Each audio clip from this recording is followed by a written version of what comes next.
आज की स्टोरी है एक ऐसे बंदे की जो लड़कियों की रेस्पेक्ट बिल्कुल भी नहीं करता। वो बस लड़कियों को वन नाइट स्टैंड का खिलौना समझता है। बट क्या होगा अगर वो बंदा एक लड़की बन जाए? तो आज हम यही देखने वाले हैं। मूवी का नाम है द सेक्स ट्रिप।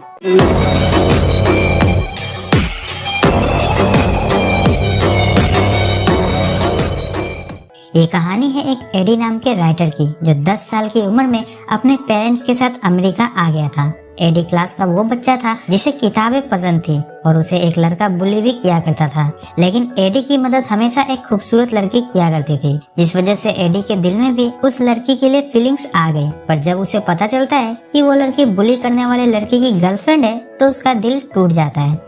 वैसे ये सारी स्टोरी एडी एक इंटरव्यूअर को अपने इंटरव्यू में बता रहा होता है, क्योंकि उसने लड़कियों को कैसे पटाया जाता है इस टॉपिक पे 2 बुक लिख रखी थी। और जिन तरीकों को एडी ने अपने बुक में बताया है वो सारे तरीके काम करते थे, जिस वजह से दोनों बुक्स की सेल बहुत ही अच्छे से हो रही थी और एडी ने भी बहुत सारे पैसे छाप लिए थे। अब एडी औरतों की रेस्पेक्ट नहीं करता था और जब इंटरव्यूअर उससे इस टॉपिक पर सवाल करती है तो बड़ी ही आसानी से एडी उसे भी अपनी बातों में फंसाकर बेड पर ले आता है। जिसके बाद एडी और उसका घोड़ा इंटरव्यूअर के सभी सवालों का जवाब बड़े ही ताबड़तोड़ तरीके से देता है। इसी दरमियान हमें एडी के लाइफस्टाइल की झलक दिखाई जाती है, जिसमें वो हर वीकेंड किसी नई लड़की की झील का पानी निकाल रहा होता है। मतलब एडी के लाइफ में किसी भी चीज की कमी नहीं थी और वो बहुत खुश था। अब एक दिन वो अपने बुक शॉप में आता है, जहां हम उसकी सेक्रेटरी एमा और उसके मैनेजर स्टीव से मिलते हैं। बुक शॉप में सेल लगी हुई थी, जिसमें एडी अपने बुक्स पर ऑटोग्राफ देकर सबको बेच रहा था। स्टीव की बातों से हम ये गैस कर लेते हैं कि उसकी जिंदगी सूखे सूखे गुजर रही है और उसके घोड़े को झील का पानी पिए काफी समय भी हो गया था। तो इसीलिए वो एमा या किसी भी औरत के साथ फ्लर्ट करने लगता है, ताकि कोई उसे हाँ बोले और उसकी सालों की प्यास बुझ जाए।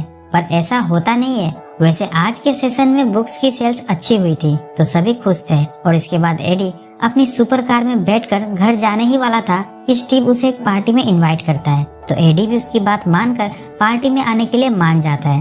रात में जब एडी पार्टी में आ रहा होता है तो बिल्डिंग के बाहर उसकी मुलाकात एक बूढ़ी भिखारी से हो जाती है, जो उसका नाम भी जानती थी। अब एडी को लग रहा था कि उसको पैसे चाहिए, लेकिन वो पैसे लेने से मना कर देती है और एडी से पूछती है कि क्या वो औरतों की रेस्पेक्ट करता है।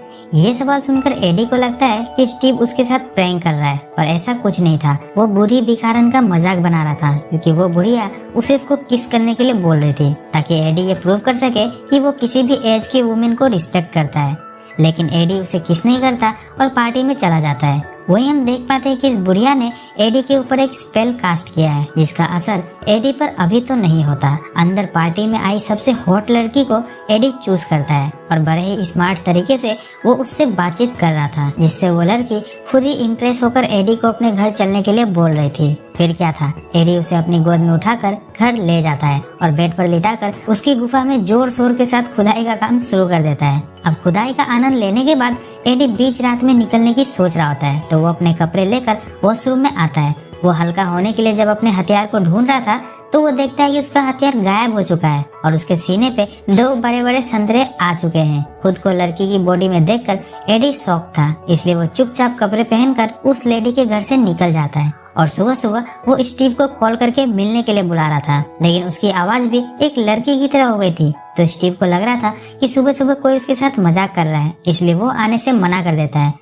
तब एडी दिमाग लगाकर स्टीव से बोलता है कि जल्दी से एडी के घर आ जाओ, आज वो लोग तीनों साथ में खुदाई करेंगे। ये सुनने के बाद स्टीव फटाफट उठता है और सूट बूट परफ्यूम वगैरह मार के अच्छे से रेडी होकर एडी के घर आ जाता है। घर आने पर स्टीव एडी को ढूंढ रहा था, पर एडी उसे बताता है कि वो इस लड़की की बॉडी में कैद हो गया है। लेकिन स्टीव को एडी की बातों पर बिल्कुल भी भरोसा नहीं हो रहा होता, तो एडी उसे उसकी सारी क्रश का नाम बताने लगता है। तो स्टीव को लगता है कि एडी ने उसे ये सब कुछ पहले से बताया होगा। लेकिन एंड में जब एडी उसे बताता है कि उन्होंने लास्ट टाइम वेगस में एक दूसरे का हिलाया था, यह जानकर स्टीव को भी भरोसा हो जाता है कि सच में एडी एक औरत के जिस्म में कैद हो गया है। थोड़ा सोचने पर एडी समझ गया था कि कल रात जो बुढ़िया मिली थी उसी ने उसके ऊपर कुछ स्पेल वगैरह किया है, क्योंकि उसके पास एक जादुई डंडा भी था।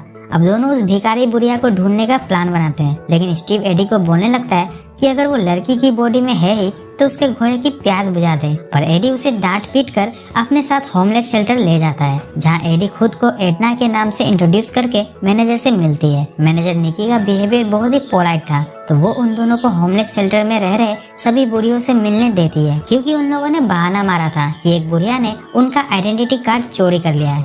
अब उन्होंने शहर के सारे होमलेस शेल्टर में उस बुढ़िया को ढूंढ लिया था, लेकिन वो उन्हें कहीं नहीं मिलती और वो दोनों थक हार कर घर आ जाते हैं। एडना बहुत उदास थी, तो स्टीव उसे समझाते हुए कहता है कि जब वो एक लड़की बन ही चुका है तो उसे इस बात का फायदा उठाना चाहिए ताकि उसे उसके थर्ड बुक के लिए कोई कंटेंट मिल जाए। एडना को भी ये प्लान अच्छा लगता है, तो वो दोनों लेडीज शॉप में शॉपिंग करने आते हैं, जहाँ एडना अपने लिए अंडरगारमेंट्स ले रही थी और स्टीव उसकी कमाल की बॉडी को देखकर अपनी आंखें सेक रहा था। तो थोड़ा टाइम देकर वो दोनों शॉपिंग कर लेते हैं। इसके बाद वो दोनों सैलून आते हैं, जहाँ उनकी मुलाकात एक गे कपल से होती है, जिसमें से एक का नाम मार्टिन था। मार्टिन एडना को ऐसा हेयर कट देता है जिससे एडना और भी ज्यादा सुंदर और हॉट लगने लगी थी। इसके बाद एडना वैक्सिंग करवाती है, जिसमें उसे एक अलग लेवल के दर्द से गुजरना पड़ता है। वापस घर आने पर स्टीव उसे शाम में रेस्टोरेंट में इनवाइट करता है, क्योंकि वो एमा के साथ मिलकर उसे थर्ड बुक का कॉन्ट्रैक्ट साइन करने वाले थे। आगे हम देखते हैं कि एडी एडना बनकर खुश था, क्योंकि लड़की होने की वजह से उसे जिम के वुमेन लॉकर में जाने का मौका मिलता है, जहां उसे हॉट हॉट बंदियों के छोटे बड़े सभी टाइप के संतरों के दर्शन हो जाते हैं। और कभी कभी तो कुछ लड़कियां उसे उनके संतरों पे क्रीम लगाने को भी बोल देती है। लेकिन जिम में वर्कआउट करते हुए कुछ लड़के उससे फ्लर्ट करके उसके साथ हुकअप करने का सोच रहे होते हैं, पर एडी उन्हें ये बोलकर पीछा छुड़वा लेती है कि उसके पास भी एक बैट और 2 बॉल्स है। आगे रात में हम एडना को देखते हैं, जो अजीब तरह से मेकअप करके रेस्टोरेंट में स्टीव और एमा से मिलने आई थी। वो खुद को एडी की बहन बताकर एमा से मिलती है, तो एमा सबसे पहले उसे वॉशरूम ले जाकर उसका मेकअप ठीक करती है, जिसके बाद वो सब ड्रिंक करने लगते हैं। एडना की नजर होमलेस शेल्टर की मैनेजर निकी पर पड़ती है, तो वो स्टीव और एमा को अकेला छोड़कर निकी के पास चली जाती है। निकी को भी एडना याद थी और एडना की हरकतें देखकर निकी को लगता है कि एडना उसके साथ फ्लर्ट कर रही है, तो एडना उसे क्लियर करती है कि वो स्ट्रेट है।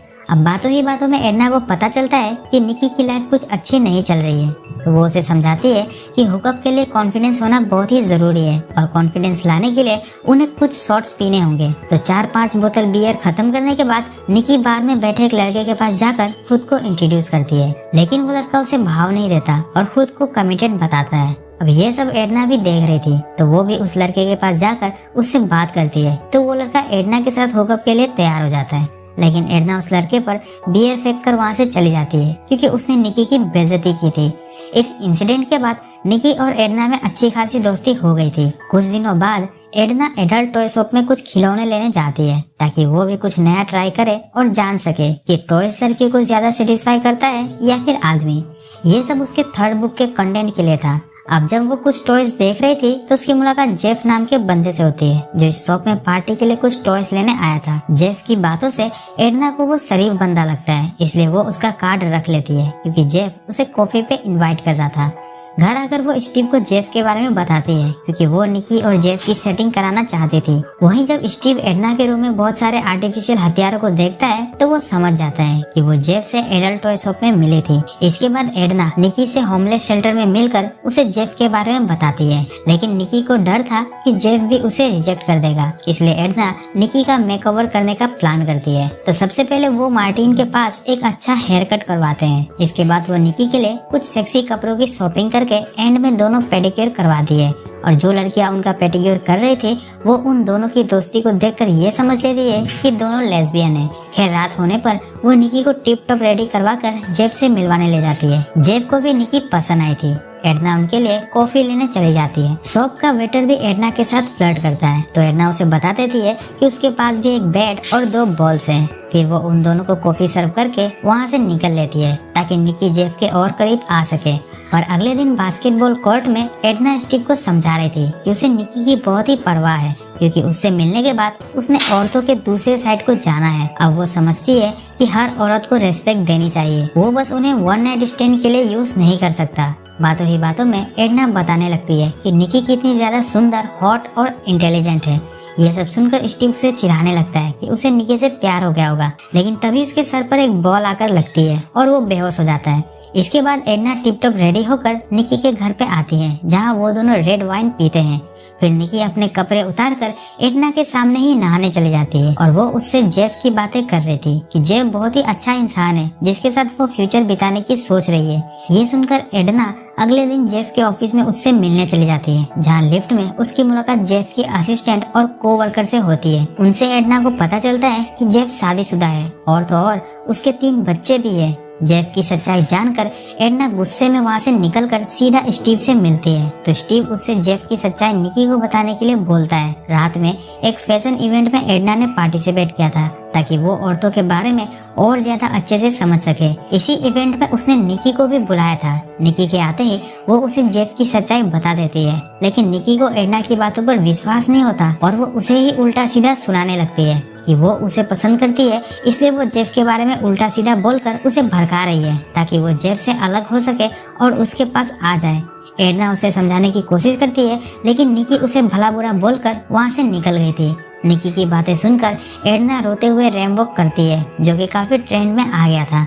तो आज का दिन एडना के लिए बहुत ही खराब था, इसलिए वो अपने चंडी बड्डी स्टीव के साथ घर पर ड्रिंक करके रिलैक्स कर रही थी और स्टीव उसे उम्मीद दे रहा था कि सब कुछ ठीक हो जाएगा। स्टीव की बातें सुन और नशे में होने की वजह से एडना स्टीव को बोलती है कि चलो आज खुदाई करते हैं। खुदाई की बात सुनकर स्टीव की बॉडी के अंदर अलग ही एनर्जी दौड़ गई थी, तो एडना स्टीव के लिए वॉशरूम में रेडी होने जाती है और इधर स्टीव ने अपने सारे कपड़े उतारकर खुदाई के लिए अपने हथियार को तैयार करना शुरू कर दिया था। तभी उसे एडना की चीखने की आवाज सुनाई देती है, तो वो दौड़ता हुआ वॉशरूम में आता है, जहाँ उसे एडना खून में लथपथ मिलती है क्योंकि उसे पीरियड आ गया था। लेकिन ये बात उन दोनों को समझ नहीं आती और वो 911 कॉल करके उन्हें घर पर ही बुला लेते हैं। उनके आने के बाद दोनों को पता चलता है कि एडना को पीरियड आया था, तब जाके दोनों को चैन की सांस मिलती है। अब अगले दिन एडना कैफे में चिल करने गई थी, जहाँ उसके साथ एक लड़का फ्लर्ट करने लगता है, तो वो उसे सुनाती है कि वो जो कर रहा है उसने करके छोड़ दिया है। उसकी बातें सुनकर पास वाली लड़की भी उसका सपोर्ट करती है। यहाँ एडना को समझ आ चुका था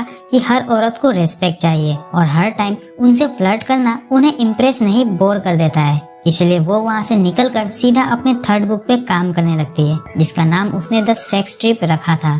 कुछ दिनों में ही उसने अपनी बुक कंप्लीट कर दी थी और उसने अपने इस एडना वाले रूप को भी अपना लिया था। अब जब वो अपनी न्यू बुक स्टीव को देकर खुशी खुशी घर आ रही थी, तो हम देखते हैं कि रास्ते में वही भिखारन बुढ़िया खड़ी है जिसने उस पे स्पेल करके उसे लड़की बना दिया था और अगेन वो एडना पे स्पेल कास्ट कर देती है। इस दौरान उससे एक लड़का भी टकरा गया था जो उसकी रेस्पेक्ट नहीं करता, तो वो उस लड़के पे भी स्पेल कास्ट कर देती है। अब अगली सुबह जब एडना नींद में टॉयलेट करने जाती है, तो उसकी पिचकारी कमोड से बाहर धार मारने लगती है। मतलब वो वापस से अपने एडी वाले बॉडी में आ गई थी, जिसके बाद एडी पागलों की तरह खुशी से कूदफान करते हुए स्टीव को ये न्यूज देता है और जब उसकी 3rd बुक पब्लिश होती है तो वो भी एक बेस्ट सेलर बन गई थी। वही बुक शॉप में एडी को निकी मिलती है, जिसे अब एडी की बातों पर भरोसा हो गया था कि वही एडना थी और फिर वो दोनों अपने रिलेशनशिप को शुरू से स्टार्ट करके एक कपल बन जाते हैं। मूवी डाउनलोड करनी है तो डिस्क्रिप्शन से टेलीग्राम ग्रुप ज्वाइन करें और वीडियो पसंद आए तो वीडियो को लाइक और चैनल को सब्सक्राइब जरूर करें।